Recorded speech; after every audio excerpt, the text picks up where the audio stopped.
Descobri que minha sogra criou um altar com minhas fotos. Você não vai acreditar no que aconteceu comigo. Tudo começou quando eu percebi uns olhares meio estranhos da minha sogra toda vez que a gente se encontrava. Sabe aquele jeito de quem te observa mais do que o normal? Pois é, parecia até que eu era uma celebridade da cidade, só que não. E olha que eu nem sou famosa, tá? Sou só uma mulher normal, tentando sobreviver na vida de casada. O que eu não esperava era que aquela senhora, que sempre foi meio na dela, estava criando uma verdadeira coleção de fotos minhas. Sim, minha cara estampada na casa dela, mas não num quadro comum, não. Ela fez um altar. Isso mesmo, um altar com minhas fotos. Altar, altar mesmo, daquele jeito que você vê nos filmes, com velas, flores e tudo mais. No começo, eu achei que estava exagerando, até porque, né? Quem em sã consciência faria isso? Mas as evidências começaram a aparecer. Na última visita à casa dela, fui tomar água na cozinha e, quando passei pela sala, vi uma mesinha baixa toda decorada, com velas acesas e várias fotos minhas espalhadas em cima, como se fossem relíquias sagradas. Eu pisquei umas 3 vezes, achando que estava sonhando. Mas não, aquilo estava ali, bem na minha frente. Aí bateu a dúvida: o que será que minha sogra está tentando fazer com aquilo? Será que é alguma espécie de devoção? Alguma maneira dela me manter por perto? Ou será só uma obsessão bizarra? Eu, confesso, comecei a achar tudo meio engraçado e ao mesmo tempo assustador. Porque, gente, não é todo dia que a gente descobre que virou o ídolo da família, e olha que não tinha pedido autógrafo nem nada. Quando contei para o meu marido, ele quase caiu da cadeira de rir, mas depois ficou preocupado, disse que ia conversar com a mãe. Só que, em vez de acabar a coisa, a situação só piorou. E eu tô aqui para te contar tudo, porque essa história é daquelas que você tem que ouvir para acreditar. Vou te contar como essa maluquice foi crescendo, e as trapalhadas que eu fiz tentando lidar com essa obsessão maluca da minha sogra por mim. Acredite, foi um show de cenas inusitadas, com direito a constrangimento, risadas e muito, muito bate-papo nervoso. Então segura essa, que essa saga maluca tá só começando. Depois daquele dia em que eu topei de frente com o tal altar, minha cabeça simplesmente não parava. Eu acordava de madrugada lembrando da cena, aquelas velas acesas, minhas fotos sorrindo ali no meio, parecendo que eu tinha virado santa, entidade, espírito iluminado, só que viva, né? E o pior, eu nunca pedi para ser canonizada. Meu marido, que prometeu conversar com ela, voltou com a cara mais pálida que farinha e só soltou um: amor, acho que a situação é pior do que imaginamos. Aí sim eu travei. Pior como? Ele me contou que, quando chegou lá para conversar, tentou começar de um jeito leve, tipo: mãe, por que você tá com tantas fotos da fulana espalhadas na sala? E ela simplesmente respondeu, no tom mais natural do mundo: porque ela é minha inspiração. Uma mulher de luz, de energia boa. Eu preciso estar conectada com ela todos os dias. Aí eu falei: meu Deus do céu, ela virou minha fã oficial. Mas não, não parou por aí. Meu marido foi dar uma olhada melhor e percebeu que não era só aquele altar na sala, não. No quarto dela, tinha uma prateleira lotada de porta-retratos meus. Tinha foto minha de casamento, de aniversário, de passeio, de quando eu postei foto no mercado segurando uma melancia, tudo. E não me pergunta de onde ela tirou aquelas fotos, porque tinha umas que nem eu lembrava de ter tirado. E para deixar tudo mais surreal, ela ainda tinha umas velas aromáticas acesas, uns incensos, umas pedras coloridas, e em volta das fotos estavam uns bilhetinhos escritos à mão, tipo: que ela seja sempre protegida, que a energia dela nunca se apague, que ela continue sendo um exemplo de mulher. Gente, sinceramente, eu fiquei entre emocionada, confusa e apavorada. Porque assim, é bonito? Talvez. É fofo? Em algum universo paralelo. Mas é bizarro. Eu comecei a me perguntar se aquilo era uma forma de carinho muito esquisita, ou se tinha coisa mais pesada por trás, tipo simpatia, magia, sei lá. Aí bateu o pavor. E adivinha? Eu, que sou curiosa, doida e meio sem noção, resolvi que precisava investigar mais a fundo. Se minha sogra estava fazendo um culto secreto para mim, eu ia descobrir tudo. E é aí que o negócio começa a ficar mais doido ainda, porque o que eu achei depois, olha, nem nas novelas mexicanas chega perto. Depois daquele dia em que eu topei de frente com o tal altar, minha cabeça simplesmente não parava. Eu acordava de madrugada lembrando da cena, aquelas velas acesas, minhas fotos sorrindo ali no meio, parecendo que eu tinha virado santa, entidade, espírito iluminado, só que viva, né? E o pior, eu nunca pedi para ser canonizada. Meu marido, que prometeu conversar com ela, voltou com a cara mais pálida que farinha e só soltou um: amor, acho que a situação é pior do que imaginamos. Aí sim eu travei. Pior como? Ele me contou que, quando chegou lá para conversar, tentou começar de um jeito leve, tipo: mãe, por que você tá com tantas fotos da fulana espalhadas na sala? E ela simplesmente respondeu, no tom mais natural do mundo: porque ela é minha inspiração. Uma mulher de luz, de energia boa. Eu preciso estar conectada com ela todos os dias. Aí eu falei: meu Deus do céu, ela virou minha fã oficial. Mas não parou por aí. Meu marido foi dar uma olhada melhor e percebeu que não era só aquele altar na sala, não. No quarto dela, tinha uma prateleira lotada de porta-retratos meus. Tinha foto minha de casamento, de aniversário, de passeio, de quando eu postei foto no mercado segurando uma melancia, tudo. E não me pergunta de onde ela tirou aquelas fotos, porque tinha umas que nem eu lembrava de ter tirado. E para deixar tudo mais surreal, ela ainda tinha umas velas aromáticas acesas, uns incensos, umas pedras coloridas, e em volta das fotos estavam uns bilhetinhos escritos à mão, tipo: que ela seja sempre protegida, que a energia dela nunca se apague, que ela continue sendo um exemplo de mulher. Gente, sinceramente, eu fiquei entre emocionada, confusa e apavorada. Porque assim, é bonito? Talvez. É fofo? Em algum universo paralelo. Mas é bizarro.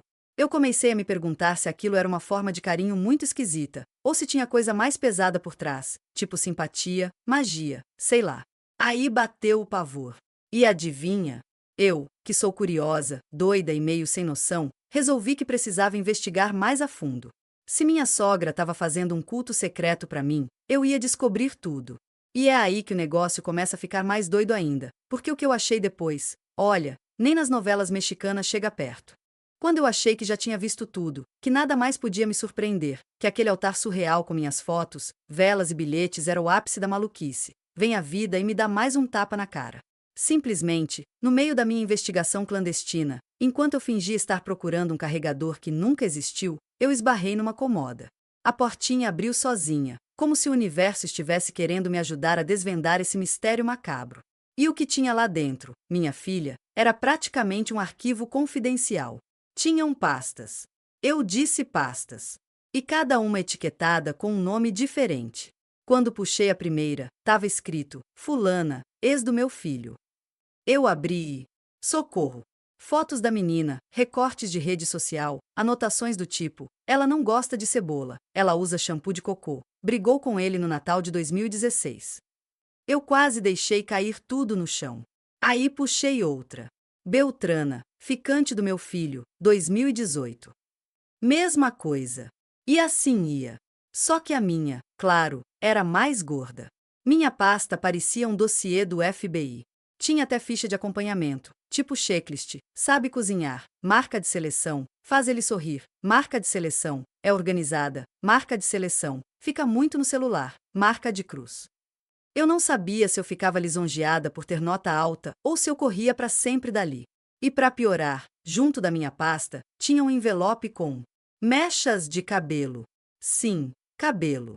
Eu entrei em pânico, comecei a me tremer, já pensando: será que ela anda recolhendo meu cabelo no ralo do banheiro para fazer simpatia? Macumba? Boneco vodú? O surto bateu. Saí do quarto e fui direto na cozinha, pálida, suando frio, fingindo normalidade. E ela, plena, cortando bolo, olhou para mim e disse: quer um pedaço, querida? É seu preferido, eu sei. E deu um sorriso que, olha, parecia saída de filme de terror misturado com comédia pastelão. Meu marido percebeu na hora que eu estava esquisita e me puxou pro canto, perguntou o que estava acontecendo. E eu, tentando manter a compostura, falei: amor, tua mãe, ela não é só tua mãe. Ela é agente secreta, detetive, colecionadora e potencial candidata a vilã de novela. Ele arregalou os olhos e só disse: não, você achou a comoda, né? Eu? Achei, amor. E agora o que a gente faz? Só que, se você acha que para por aí, tá muito enganado. Porque no meio desse caos, vem aí o plot twist que fez meu queixo cair no chão. Eu juro que achei que aquele era o auge da maluquice. Mas a vida olhou para mim e falou: querida, senta aí que ainda não acabou. Depois daquela descoberta surreal, eu e meu marido entramos no carro, fomos embora da casa dela e, no caminho, ele só dirigindo em silêncio, olhando pra frente, sem nem piscar. Até que, do nada, ele solta: tá, acho que chegou a hora de te contar uma coisa que eu nunca tive coragem. E eu, né, na hora, já comecei a suar frio. Pensei, pronto, agora ele vai falar que essa obsessão dela tem explicação mística, ou que eu sou a reencarnação da avó dele, sei lá. E aí ele larga: então, lembra aquele dia que você me contou que começou a sumir umas coisas suas lá em casa? Tipo brinco, presilha de cabelo, até aquele seu batom preferido? Eu falei: lembro, claro. E você me falou que eu tava ficando doida, que devia ser coisa da minha cabeça. Pois bem, ele respirou fundo e soltou: na verdade, não era coisa da sua cabeça. Era minha mãe. Eu peguei ela umas 3 vezes mexendo nas suas coisas quando ela ia lá em casa. Ela falava que era para organizar para você, mas depois eu percebi que estava levando coisa embora. Nessa hora, minha alma saiu do corpo, deu uma voltinha no quarteirão e voltou. Gente, ela estava montando um acervo pessoal meu dentro da casa dela.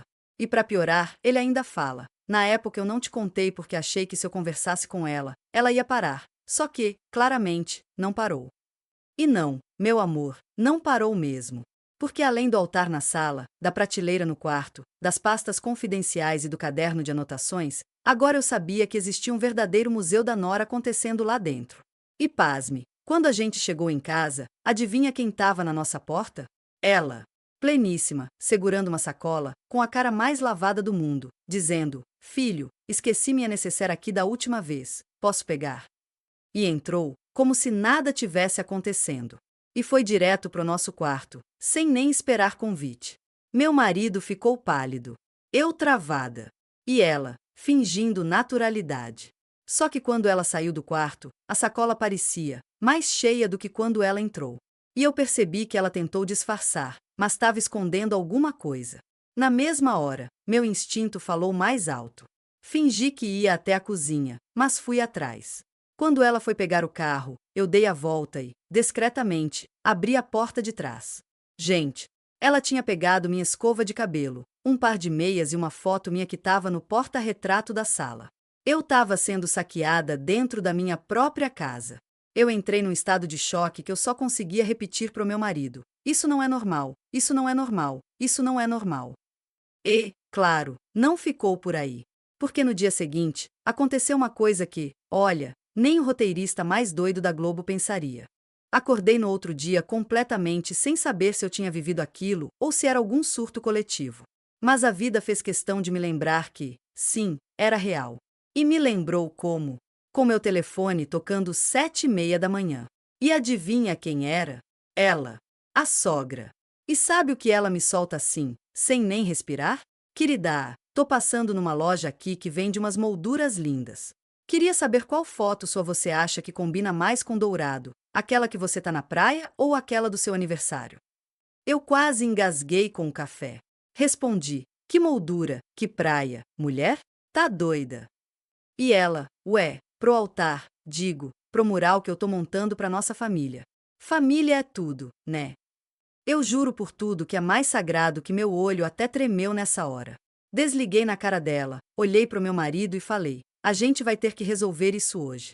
Porque se deixar, ela monta um outdoor meu no quintal dela. E lá fomos nós pra casa dela, porque agora eu não ia mais fingir que não sabia de nada. Cheguei lá, bati na porta, ela abriu com aquele sorrisão, e eu fui direta: Dona Marlene, a gente precisa conversar. E é agora. Minha voz até tremeu, mas fui firme. Ela regalou o olho, respirou fundo e falou: eu sabia que vocês iam descobrir tudo. Nessa hora, eu e meu marido trocamos um olhar tipo: pronto, agora vem a confissão. E ela começou a falar. E olha, eu não estava preparada. Ela simplesmente contou que, desde que me conheceu, teve certeza que eu era a escolhida. Sim, ela usou essas palavras. Disse que fez uma simpatia quando ele era criança, para ele casar com uma mulher que fosse exatamente como eu, organizada, doce, de cabelo liso, pasmem, que gostasse de plantas e que soubesse fazer lasanha. E quando eu apareci na vida dele, ela viu aquilo como a profecia se cumprindo. Gente, ela acreditava piamente que eu era uma manifestação da simpatia que ela fez com uma benzedeira lá em 1998. E o altar? Segundo ela, Era uma forma de agradecer ao universo por ter me enviado para a família. E mais, disse que cada objeto que ela pegava emprestado era para selar a conexão espiritual entre a gente. E que o cabelo, a escova, a meia, o brinco, tudo aquilo fazia parte de um ritual que ela estava montando para garantir que eu nunca fosse embora da vida do filho dela. Eu estava tão chocada que nem sabia se eu ria, se eu chorava ou se eu chamava o padre, a polícia, a benzedeira ou o Gostos Ters.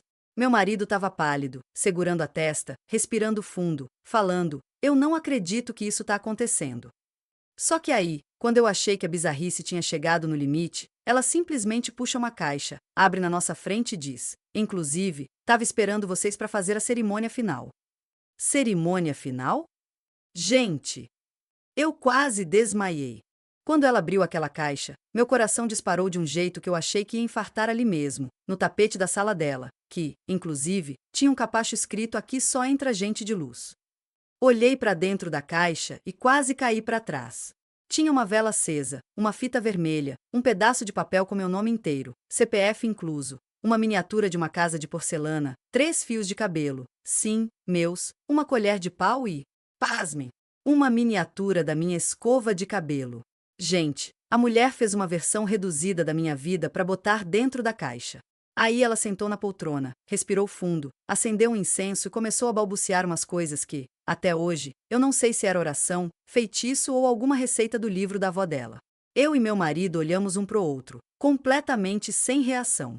E ela seguia lá, repetindo: "Que nada abale nossa família, que nada afaste essa mulher do meu filho." E eu só pensando: mulher, é exatamente isso que tá fazendo eu querer sumir.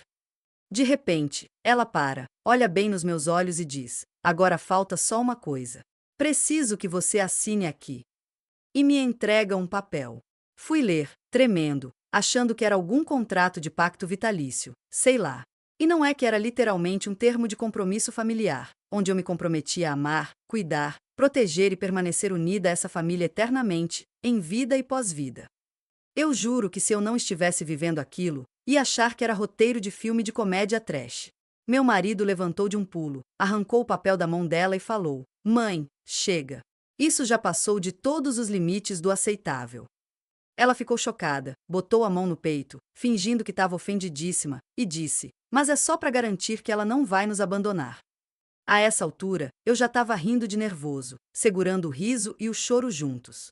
Levantei, peguei minhas coisas, inclusive um brinco meu que estava no altar dela, e falei: "Dona Marlene, deixa eu te falar uma coisa. Amor, carinho e respeito a gente constrói. Não é com vela, nem com fita, nem sequestrando objetos pessoais."